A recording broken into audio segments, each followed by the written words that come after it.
আগুন ভাবলেই মনে হয় ধ্বংস, কিন্তু যদি বলি আগুন মানেই সৃষ্টি, মিষ্টি সৃষ্টি। হাজার হাজার হেক্টর আখের ক্ষেতে আগুন দেওয়ার কারণেই আপনার সকালের চায়ের কাপের চিনি প্রস্তুত হয়। এটা কি আপনি জানতেন? না, এটা কোনো পাগলামি না, এটাই হলো মডার্ন টেকনোলজি। আর আজকে আমি আপনাদেরকে দেখাবো কিভাবে কিছু অদ্ভুত উপায়ে আমাদের নিত্যদিনের দুইটি পণ্য প্রস্তুত হয়। চলুন এবার চোখ বন্ধ করে ভাবুন তো, আপনি দাঁড়িয়ে আছেন অস্ট্রেলিয়ার বিশাল এক আখ খেতে। যতদূর চোখ যায় শুধু উঁচু উঁচু সবুজ ডাটা, পুরাটা মাটি যেন সবুজের সাগর। এই আখ কিন্তু শুধু গাছ না, এই গাছই পরে রূপ নেয় আমাদের চিনিতে। মার্চ মাস আসলেই শুরু হয় এই আখ রোপণের উৎসব। তখন বেছে নেওয়া হয় সব থেকে স্বাস্থ্যবান এবং শক্ত আখের ডাল। আধুনিক মেশিন দিয়ে সেগুলোকে লাগানো হয়, 1 মিনিটে প্রায় 200টি ডাল মাটিতে ঢুকে যায়। প্রায় কয়েক সপ্তাহের মধ্যেই লক্ষ লক্ষ ডালপালা মাটিতে দাঁড়িয়ে যায়। ভাবছেন পানি কোথা থেকে আসে? আগের মতো ঢালাও পানি নয়, এখন আধুনিক সেচ ব্যবস্থা, স্মার্ট সেন্সর আর আবহাওয়ার হিসাব মিলিয়ে গাছ যতটুকু পানি চায় ঠিক ততটুকুই পায়।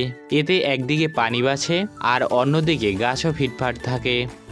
কয়েক মাসের যত্নের পর যখন গাছগুলো বড় হয় তখন শুরু হয় একটা অদ্ভুত কিন্তু দরকারি কাজ, খেতে আগুন দেওয়া। শুরুতে ভয় লাগলেও এটা আসলে আখ কাটার আগের প্রস্তুতি।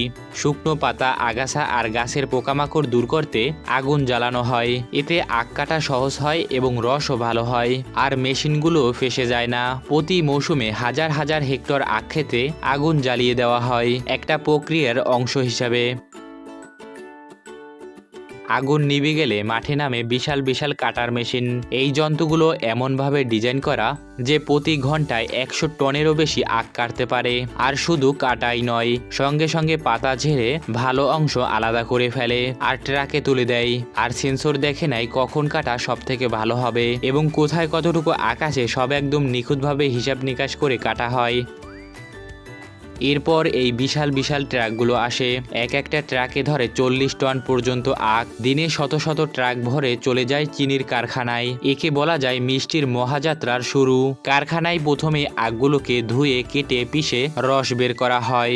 ঘন্টায় 1.5 লাখ লিটার পর্যন্ত রস বের হয় এক একটা মেশিন থেকে। তারপর রস ফিল্টার করা হয় যাতে সব ময়লা সেকে ফেলে শুধু খাঁটি রসটাই থাকে।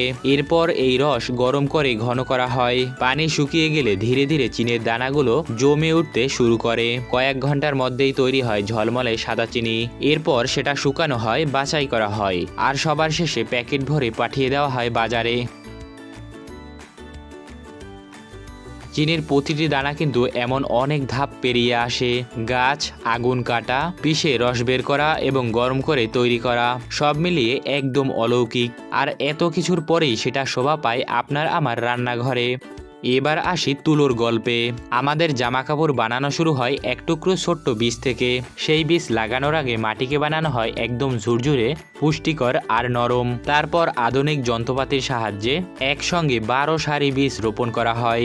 একদিনে 50 একর পর্যন্ত জমি ঢেকে ফেলার মেশিনও চলে এসেছে এখন। প্রতিটা বীজ ঠিক কতটা দূরত্বে বসবে, কত গভীরে যাবে, কোন দিকে ফেস করবে, সবকিছুর হিসাব করেই রোপণ করা হয়। এরপর শুরু হয় যত্ন আর পানি দেওয়া।